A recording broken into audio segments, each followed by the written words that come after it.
Fishing was a favorite pastime of mine. Ever since I could almost walk, I liked nothing more than to get a rod, get a reel, get some bait, and just throw it on the hook and just toss it out there. Favorite pastime of mine used to mean it quite a bit to me. Ever since I was 3 years old. That's when I caught my first fish. Nice little channel cat down in Florida.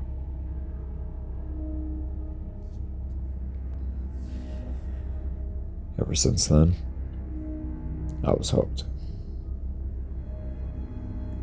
Trout, redfish, black drum, sheephead, even catfish, though they're more of a trash fish down here. I would really obsess over. What I would really obsess over was going after snook. I mean, yeah, we have tarpon and cobia down here too, but for some reason the linesider, the Robalo, really tickled my fancy. Back on Memorial Day, back when I was in 5th grade, I hooked my first one on a shrimp at a pier, and she stripped my line and broke me off around the piling, but I was hooked after that. I would obsessively go out there every single weekend trying to get one. Between the summer of 7th grade and 8th grade, that's when I finally got one. On a shrimp who drifted back in the tide. It's on a cloudy, overcast July day, and finally got him. A little 23-incher. Ever since then, I just kept on going. Just kept on. Summer after summer, fall after fall, winter after winter, spring after spring. I pursued the linesider all over my local area. The outer barrier island, the bay mouth, the river mouth, beaches, piers, bridges, seawalls, wading. Pretty much everywhere you can go that will allow land-based fishing on the shore. So finally, I was able to buy my own boat.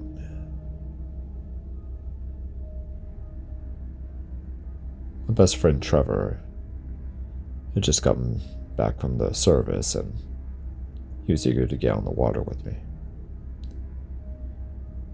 It was early September, and it was nearing the end of the annual spawn for the fish, and it was the opening of the season where you could actually harvest one a day per angler. So I loaded up the truck, picked him up, and we made our way out.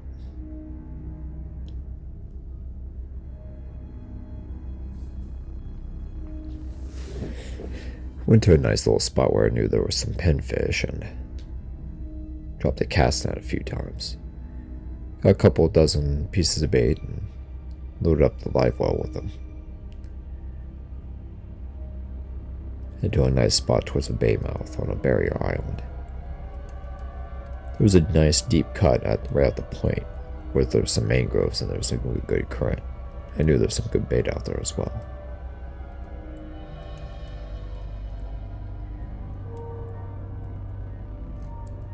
Put a pinfish on one of my circle hooks and tossed it out. Only a few seconds left until I got a monster hit. My rod bent and my drag screamed. I looked over at Trevor and smiled. He nodded. Get him. I cranked the reel. Left, right. Forward. Backward. I lifted the rod. The drag screamed once again. I fought and fought. Jerked and pulled to keep the fish away from the mangroves. After a minute or so, I managed to get the fish to the boat. And there she was. Beautiful oversized fish. Around 38 or 39 inches. Trevor scooped her up in the net and finally got her on a tape measure. 38 and a half, he whispered. Good fish. I nodded. I grabbed her by her lip and supported her belly. Trevor took a quick pick and put her back in the water. With her mouth open and her head facing into the current, I let water flow through her gills properly. I watched silver and green beauty. Her scales glistening in the sun. After a few seconds, she whipped out of my hand and swam away. Oh, she's still green, I muttered. Trevor, nodding and smiling, he had his rod down the rod holder and picked up his rod and cranked his bait back in. My turn, he shouted.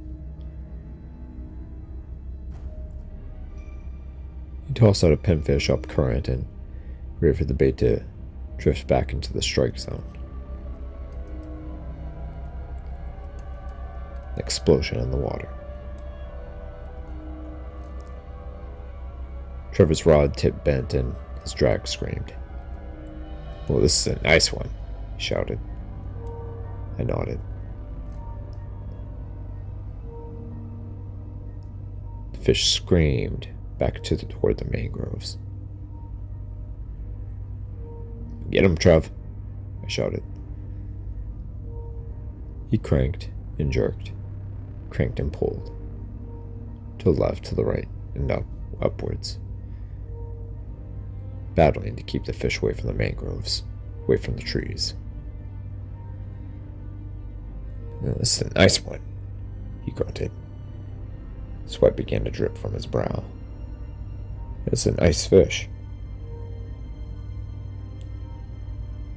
After a minute or two,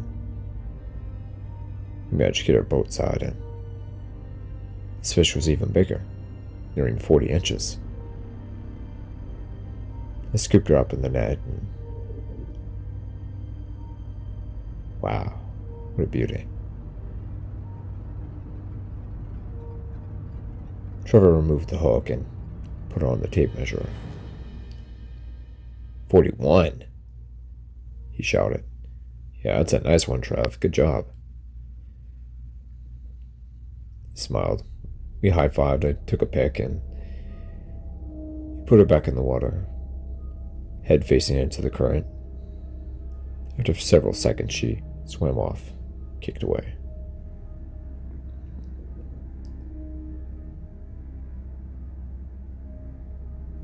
Tied 1-1.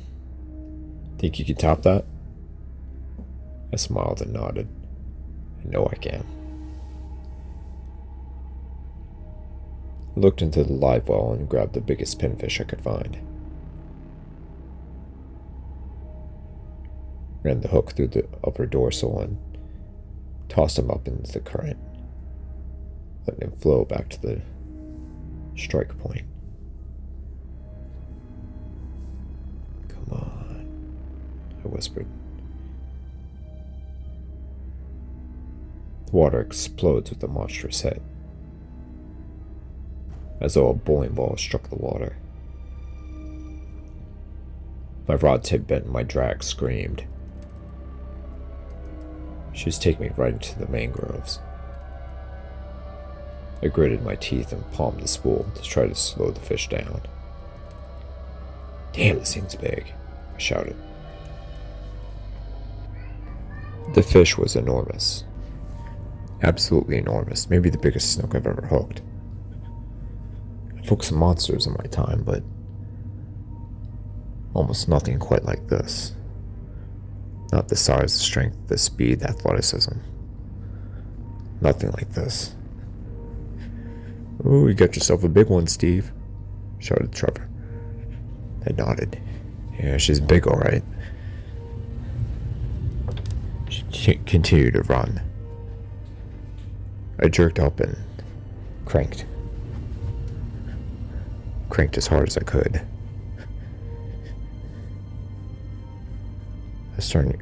Had her almost halfway to the boat, and she appeared to be giving up the ghost and coming towards us. There I managed to make her surface, and my God, this thing was monstrous. Had to be in the high 40s, maybe even 50. Oh my God! Gasped Trevor. That thing's huge. The fish jolted back toward the mangroves once more. She had a second wind of energy.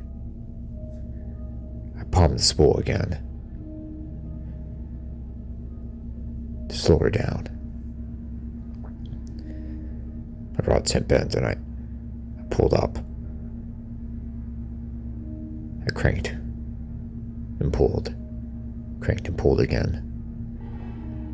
My right leg began to shake. I never landed one that big before, I thought to myself. This monstrous thing's huge, oh my God.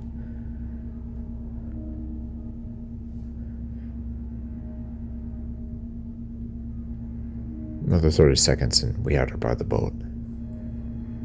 There she was in all her glory. Trevor scooped her up in the net.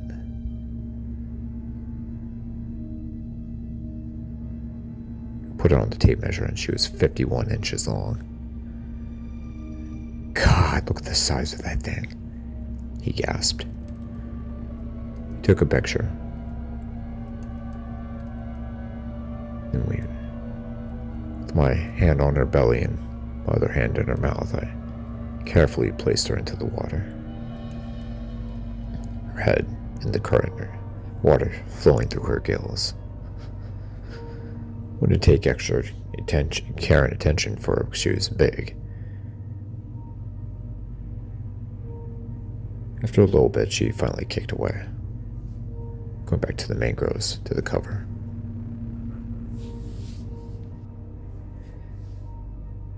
God, man, I can't believe how big that fish was.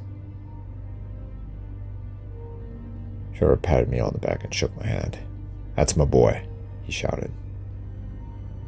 Let's get some more, man.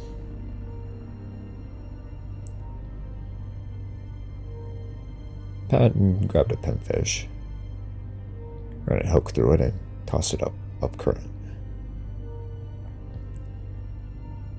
Heard this explosion in the water, about 100 yards or so away from us in the open, out in the channel.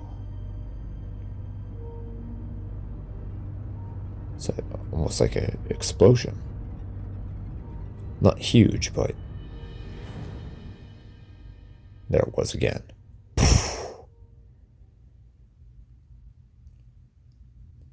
Big explosion of water. It doesn't sound like a bomb going off, or a dynamite or anything like that.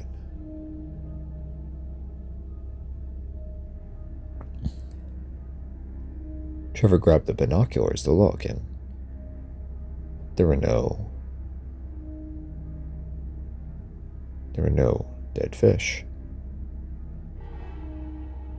come up to the surface, and there was no one out here besides us. So it couldn't have been a bomb or a dynamite or an explosion of some kind, or mine.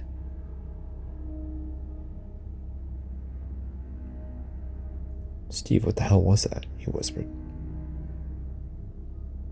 I shrugged.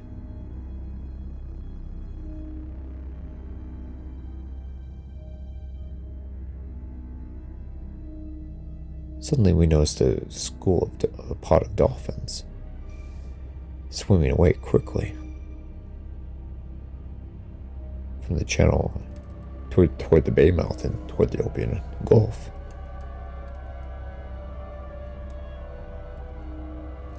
Trevor, what the hell's going on? He shrugged again. Another explosion. right behind the dolphins, where the dolphins were.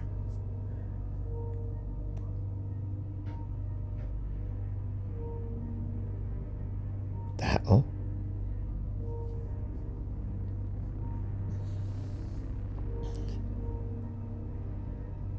We looked at each other.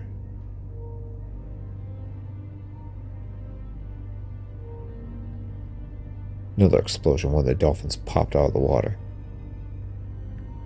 Well, it's 10 feet into the air and dropping back in to the water.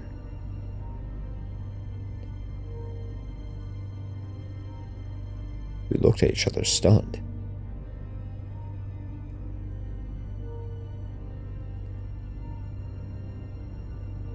Trevor zeroed in on the dolphin pod with the binoculars. Steve, what the hell is that? Can't be a damn white shark. What the hell? I don't see a dorsal.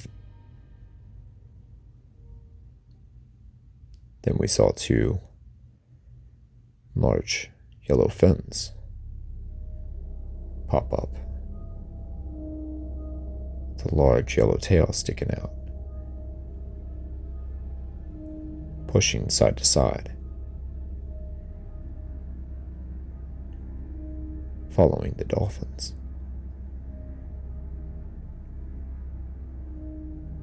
From the first, then it suddenly submerged, went back down under again.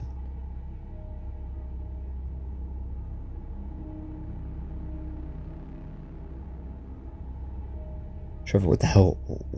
What the hell is that?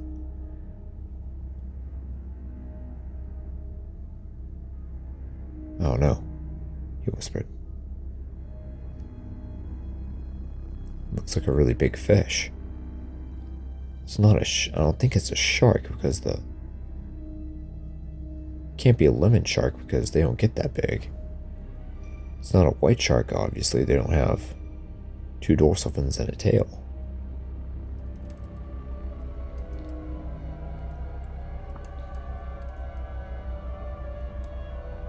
There was almost 20 feet between the first dorsal and the tail.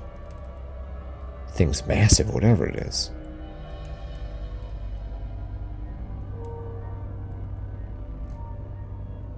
I contemplated our next move. My boat was only 20 feet long. It's a little flats boat.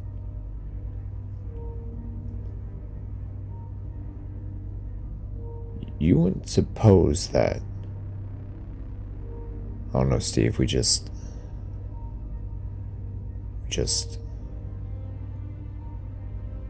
Right then, Trevor's reel screamed.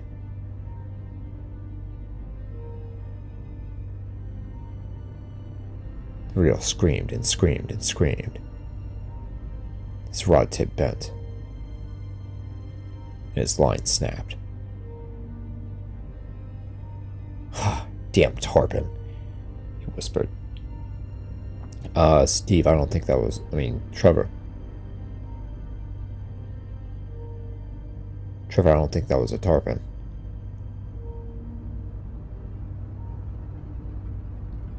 You don't think that...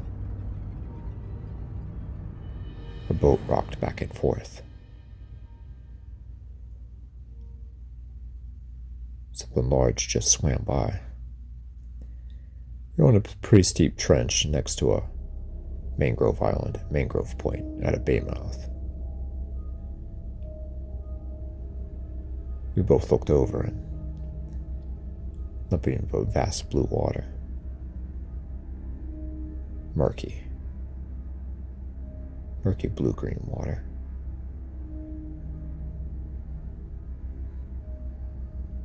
We felt it again. Another. The boat shook in the water, rocking back and forth.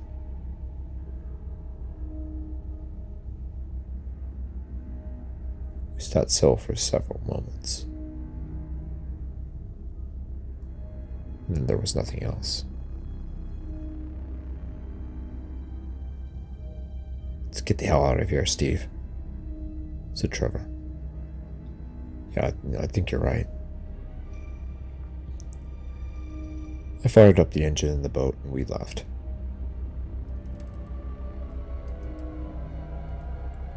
Went on the other side of the barrier island into the Gulf and went to the main island. Started fishing off the beach.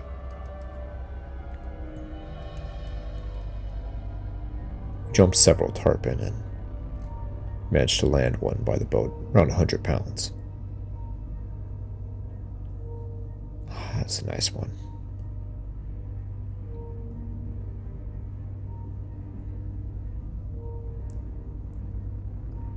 Put another pinfish out.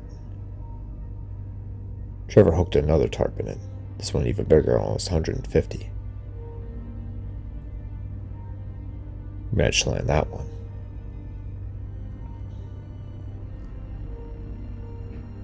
And I threw another pinfish out and managed to get one even bigger. The fish must have been damn near 200 pounds. The reel screamed and the rod tip bent.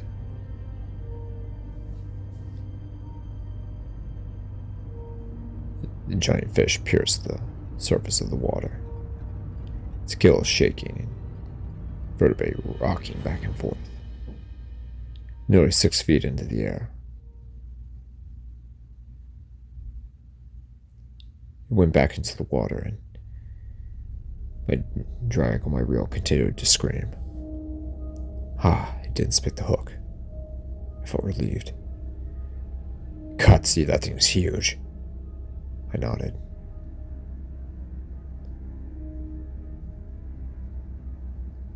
Fish continued to run. It slowed up a bit and I was able to crank a little bit and lift. Cranked and I lifted. Cranked and I lifted. Another run.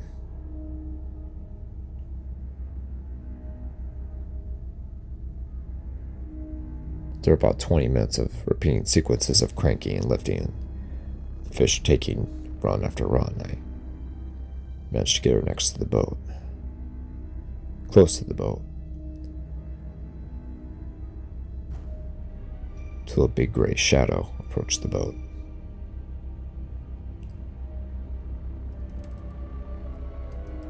A giant hammerhead, approaching 15 feet or bigger.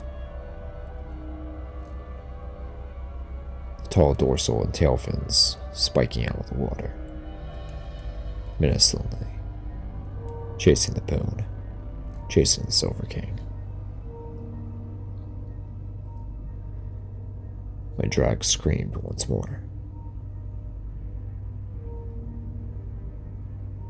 Revving and zipping. Opened the bail, hoping to give the fish some leeway so it can outrun the shark. The tarpon ripped out line.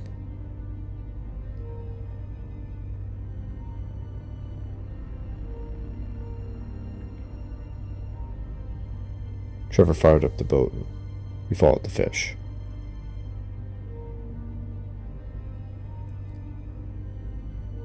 We repositioned ourselves between the tarpon and the hammerhead, tried to ward off the shark. It worked for a little bit, but the shark continued the pursuit. It continued and continued until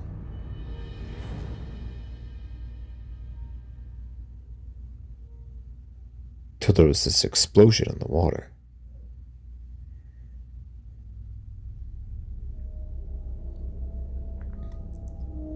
Right where the hammerhead was.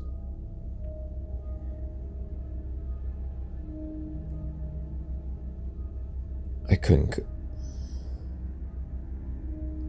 close my bail and the drag screamed. Trevor and myself stared at each other.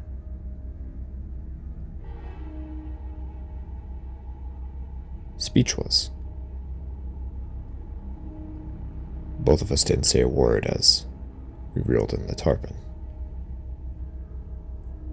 fish was large, and it's a little weary from the fight, but we managed to finally get our boat side. We revived her for a few minutes, and finally we were able to get a nice release on her, send her back to the depths. What the hell happened to the hammerhead, Steve? I don't see it. What happened? I don't know, Trev. I think we stumbled upon something this afternoon. Yeah, I'd say, he muttered. Should we report this to FWC, or what do we do? I don't know. I shrugged.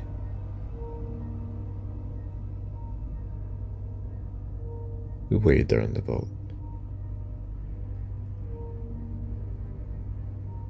A couple 100 yards down the beach, there were some people swimming.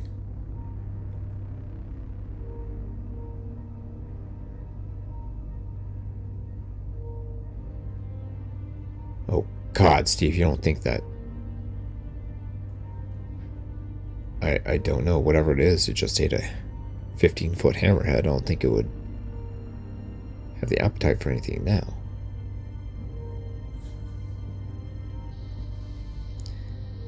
How are we gonna... Who's gonna believe this if we report this? I shrugged. I don't know if anyone will. Steve, for fuck's sake, whatever that thing is, it's dangerous. It ate a hammerhead. And it ate a dolphin. At least one. We don't know if there's just one. There might be more of them. What the hell's going on? I don't know. Jesus, I don't know. Trev, this is just too weird for me.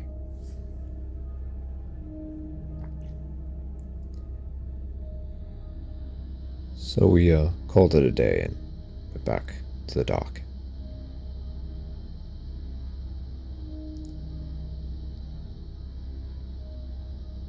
I reluctantly reported the two different incidents to FWC. They were skeptical, but they took my story seriously.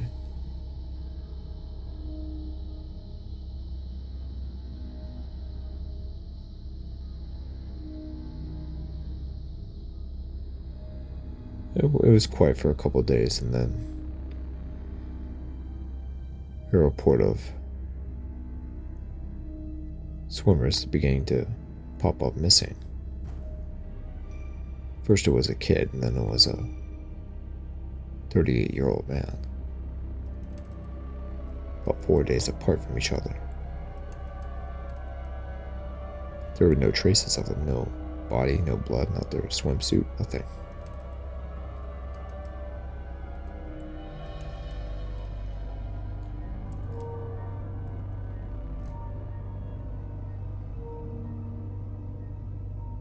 I wondered.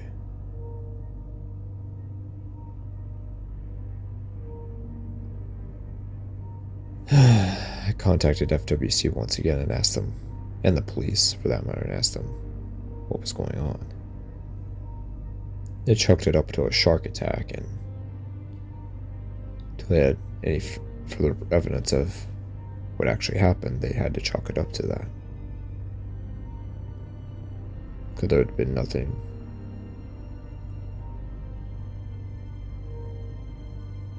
found of them. I asked about rip currents, and they replied no. There was a sudden explosion in the water where the swimmers were at, and then nothing. It's like they've been sucked down and no more.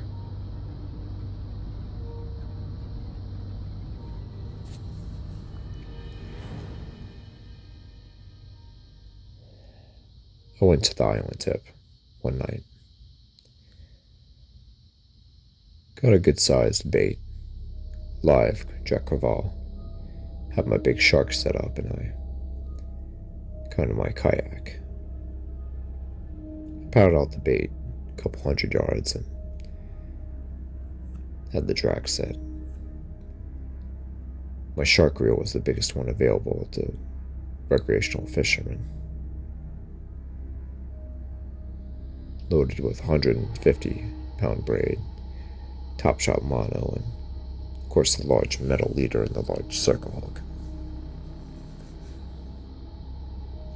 Stood at the shore and I waited.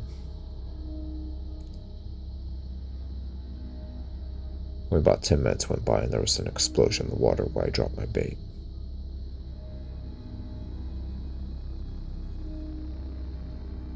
My giant rod bent, the tip bent, and my drag screamed.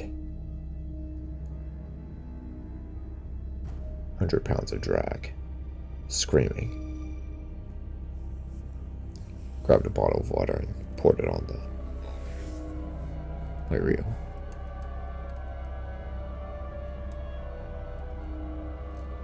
Making sure none of the gears would burn out.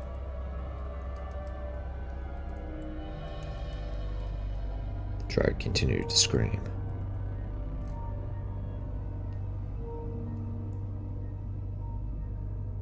Then an explosion in the water.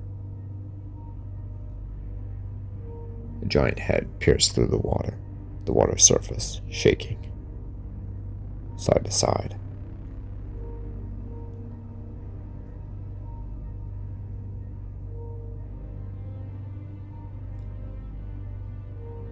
The drag continued to scream. I squinted my eyes and realized it was the head of a giant fish.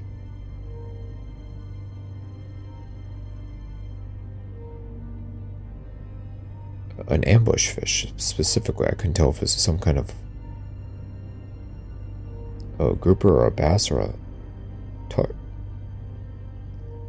It pierced the water again.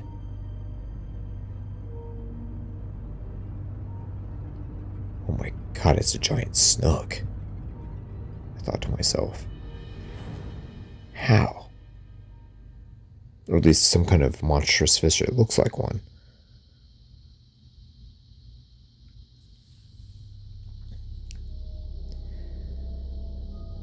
My rod was firmly planted in this PVC pipe.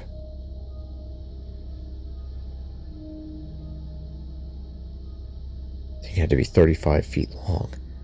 Maybe foot.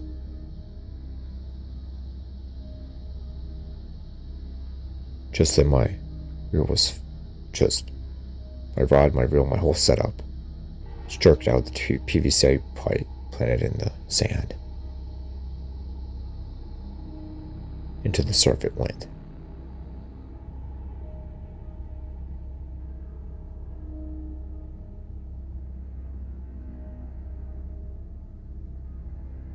I charged in after it, but it was too late.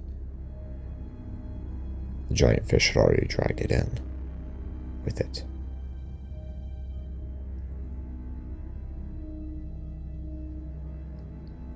I looked toward the horizon. The full moon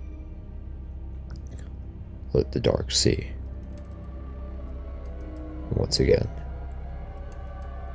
I saw the giant head of the giant fish rise out of the ocean, shaking its head victoriously, and going back in with a deep splash.